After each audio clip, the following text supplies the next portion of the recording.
नमस्कार दोस्तों, मैं डॉक्टर विनीता पांडे एक बार फिर आपके सामने उपस्थित हूँ।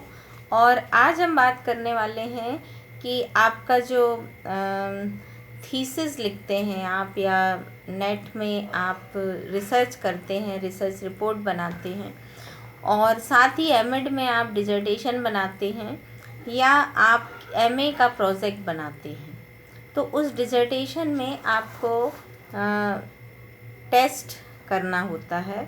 और आपकी हाइपोथेसिस को टेस्ट करने के लिए, आप परिकल्पना जो बनाते हैं उसको टेस्ट करने के लिए हम सभी सांख्यिकी का यूज़ करते हैं। और इस सांख्यिकी में हम कुछ परीक्षण लगाते हैं, जिसमें से एक महत्वपूर्ण परीक्षण होता है काई वर्ग परीक्षण।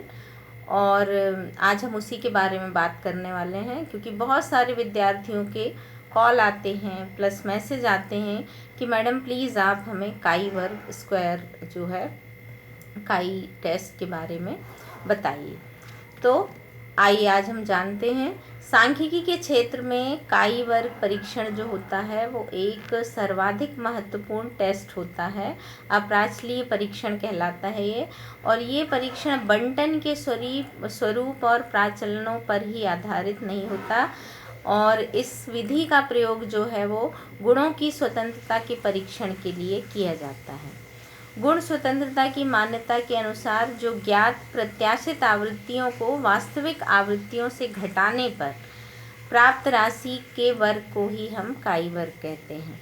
इसका प्रयोग हम नॉर्मली दो गुणों की स्वतंत्रता की जांच करने के लिए करते हैं। जैसे मान लीजिए आपने जो भी चर लिए हैं उनके गुणों की स्वतंत्रता की जांच करने के लिए हम काई वर्ग का यूज़ करते हैं। काई वर्ग को हम एक्स स्क्वायर के प्रतीक के द्वारा प्रदर्शित करते हैं।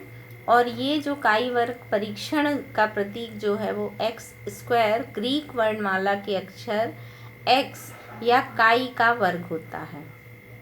इसका सर्वप्रथम ज्ञान जो था आबे ने 1863 में और हेलबर्ट ने 1875 में दिया था। और सन 1900 में कार्ल पियर्सन ने काई वर्ग परीक्षण को पुनः खोज करके इसका व्यापक प्रयोग किया था। और इसके बाद से हम सभी काई वर्ग का परिकलन और विस्थापन करने लगे।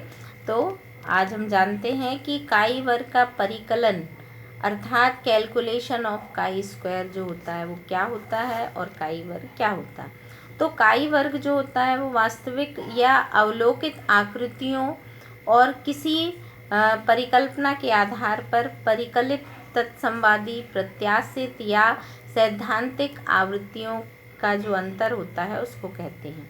काई वर्ग बंटन के द्वारा ये प्रमाणित रूप से ज्ञात किया जाता है कि एक निश्चित क्षेत्र में अवलोकन एवं प्रत्याशा का अंतर मात्र केवल एक संयोग होता है, अर्थात वैज्ञानिक की परिकल्पना के गलत होने का कारण।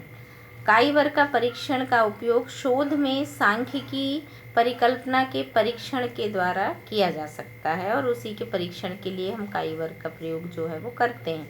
काई वर्ग का प्रयोग गुण स्वातंत्र के परीक्षण और अन्वयोजन और उत्कृष्टता के परीक्षण के लिए किया जाता है।